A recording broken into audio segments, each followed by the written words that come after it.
Hello everyone. Today we'll continue with our chapter, The Address by Margot Minko.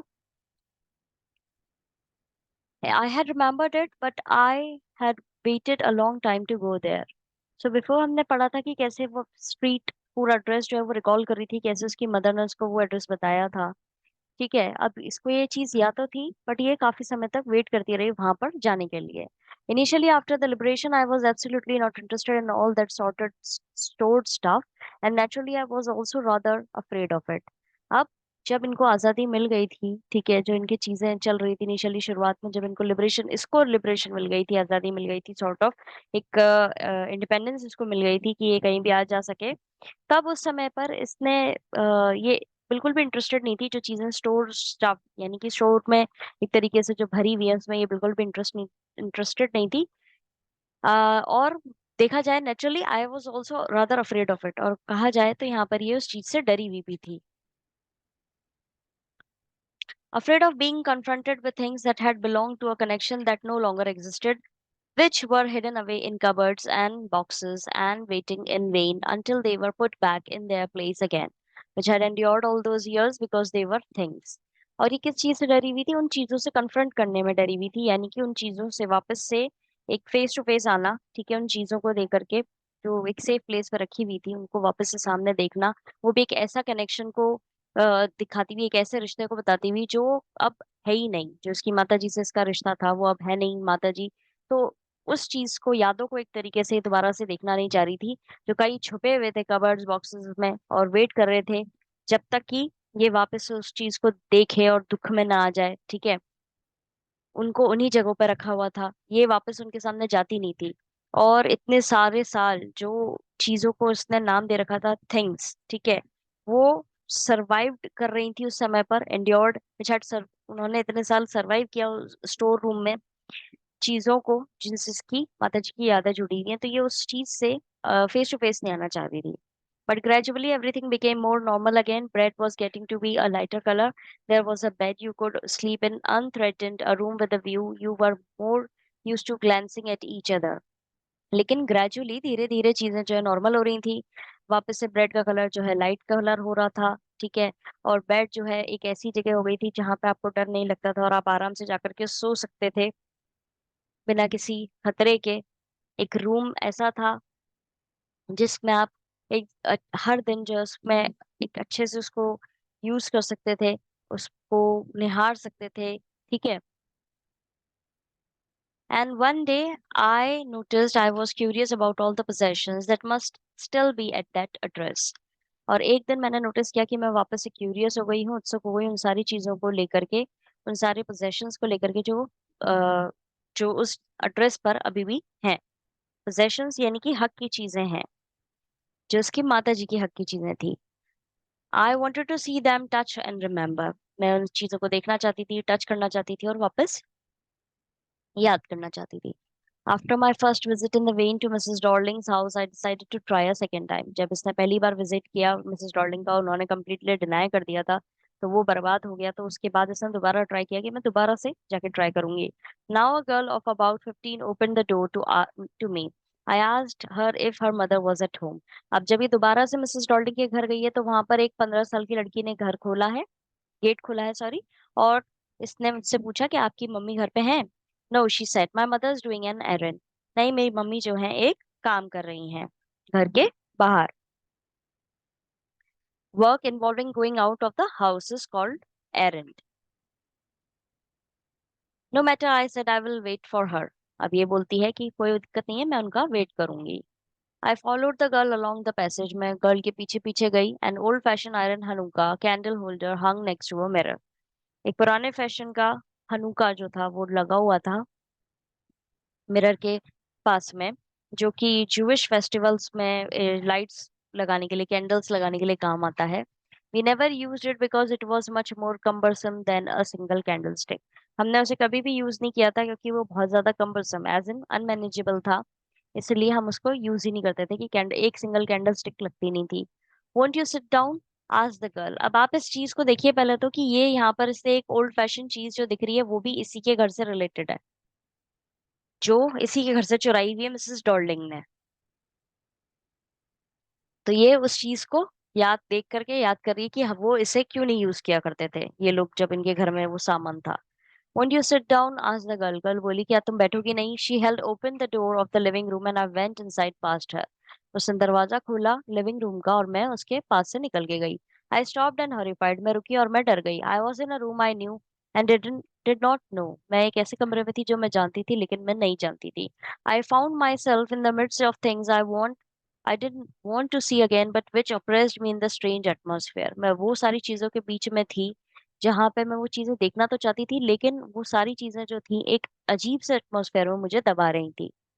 और because of the tasteless way everything was arranged because of the ugly furniture और the muggy smell that hung there. I don't no.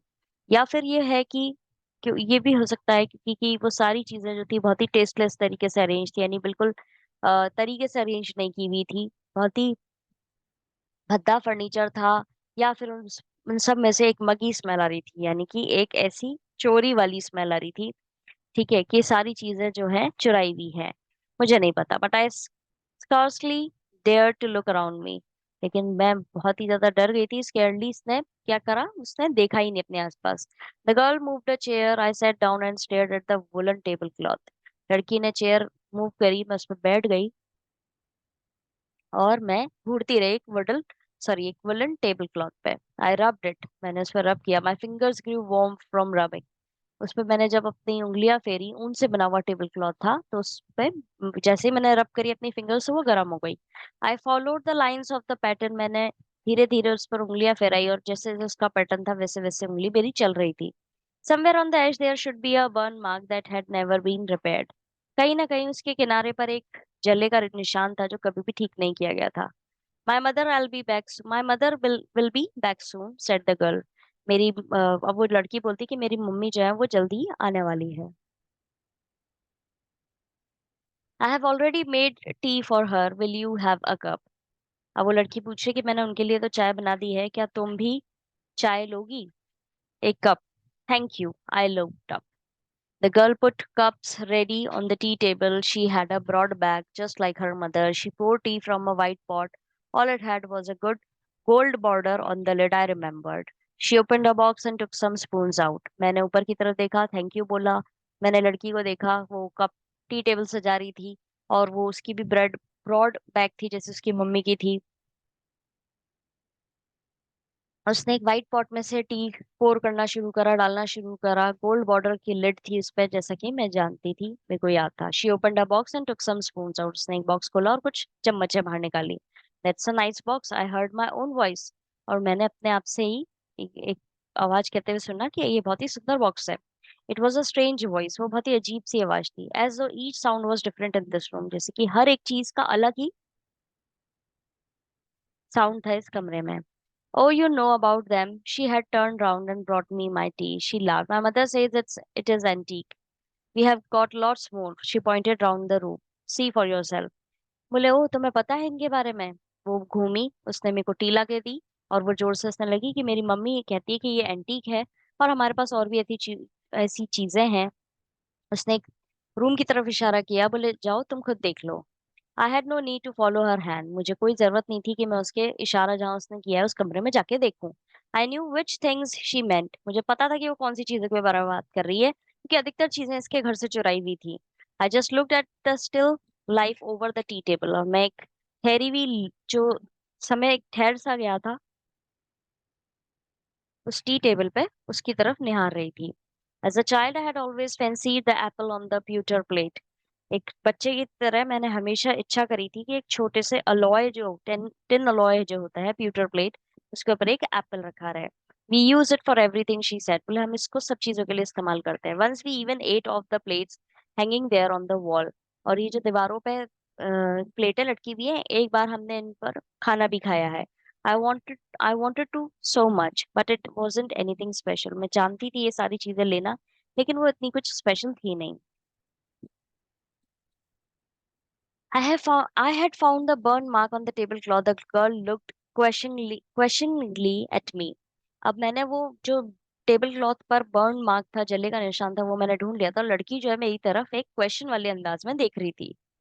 Yes, I said, you get so used to touching all these lovely things in the house, you hardly look at them anymore. फिर ये बोली, हाँ, तुम्हें इतनी आदत हो जाती है इन चीजों को, लवली चीजों को घर में हाथ लगाने की, कि तुम लोग ध्यान ही नहीं देते हो उन चीजों पे.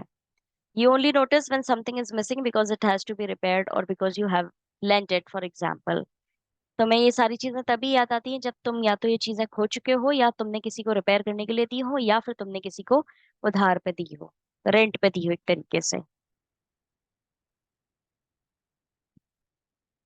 For example, again I heard the unnatural sound of my voice and I went on. I remember my mother once asked me if I would help her polish the silver. अब ये पुरानी चीजों को याद कर रही है, वापस से अननेचुरल साउंड इसको सुनाई दे रहे हैं, अपनी आवाजें सुनाई दे रही है जब भी ये कोई चीज वहां पर ऑब्जर्व कर रही है, और इसको उस चीज से जुड़ी याद आ रही है, और ये फिर उसी तरीके से यहाँ पे रिस्पॉन्ड कर रही है लड़की के सामने. अब ये बोल रही है कि मेरे को याद है एक बार मेरी मदर ने मुझे बोला था कि उनकी मदद करो सिल्वर को पॉलिश करने में. It was a very long time ago and I was probably bored that day, और perhaps I had to stay at home because I was ill, as she had never asked me before. और बहुत समय पहले की बात है जब उन्होंने मेरे को सिल्वर कप पे पॉलिश करने के लिए बोला था. बहुत समय हो गया है और मैं बोर हो रही थी, या बाई चांस मैं उस समय पे घर में थी और बीमार थी और उन्होंने पूछा नहीं था. I asked her which silver she meant. She replied, surprised that it was the spoons, forks and knives, of course. अब इसने पूछा कि कौन सी सिल्वर की बात कर रही हो आप. उसकी मदर ने इसको जवाब दिया था कि वही spoons, forks, knives, of course, जो चीज हम यूज करते हैं. And that was the strange thing I didn't know the cutlery we ate off every day was silver. मुझे तब इतना सरप्राइज फील हुआ था कि मुझे पता ही नहीं है कि जिस कटलरी में, जिन बर्तनों में हम रोज खा रहे हैं, वो असल में चांदी के बने हैं. The girl laughed again. लड़की फिर से हंसी. I bet you don't know it is either. I looked intently at her. I bet, अब वो लड़की बोलेगी आई बेट तुम्हें नहीं पता होगा. मुझे भी, अब लड़की हंस गई. फिर वो उसको बोल रही कि तुम्हें भी नहीं पता होगा, और मैंने उसको ध्यान दिया. What we eat with, she asked. उसने पूछा क्या किस चीज से खाते हैं. Well you do you know. बोले क्या तुम्हें पता है. शी हेजिटेटेड, वो थोड़ी सी घबराई. She walk to the sideboard and wanted to open a door. I look and it's in here. अब वो उठी, उसने साइड बोर्ड की तरफ गई. एक तरफ उसने एक ड्रॉर खोली और उसने उसमें झांका, और वो सारी चीजें उसमें थी. आई jumped up. I was forgetting the time, I must catch my train. ये वापस से खड़ी हुई और इसने बोला कि मैं टाइम भूल रही हूँ, मुझे मेरी ट्रेन पकड़नी है. She had her hand on the drawer. वो ड्रॉर खोलने ही में ही थी. Don't you want to wait for my mother. क्या तो मेरी मदर के लिए वेट नहीं करना चाहती. No I must go. I walk to the door. अब बोलती है कि नहीं, मुझे जाना चाहिए, और ये डोर की तरफ गई. The girl pulled the drawer open and I can find my own way. Girl ने ड्रॉर बाहर की तरफ खोली और मैं अपने तरीके से चीजें देखने लगी. मतलब उसमें I can find my own way, मतलब कि अपने आप उस रास्ते पे चलने लगी जहां दरवाजा मिल जाए. As I walk down the passage I heard the jingling of the spoons and forks. जैसे ही मैं नीचे उतर के जा रही थी रास्ते से, वैसे ही मुझे स्पून्स और फोक्स की आवाज आई, क्योंकि उसने ड्रॉर खोल ली थी. So that's it for today. आज हम इतना ही करेंगे. Will complete this chapter in our next section. Till then have a nice day ahead.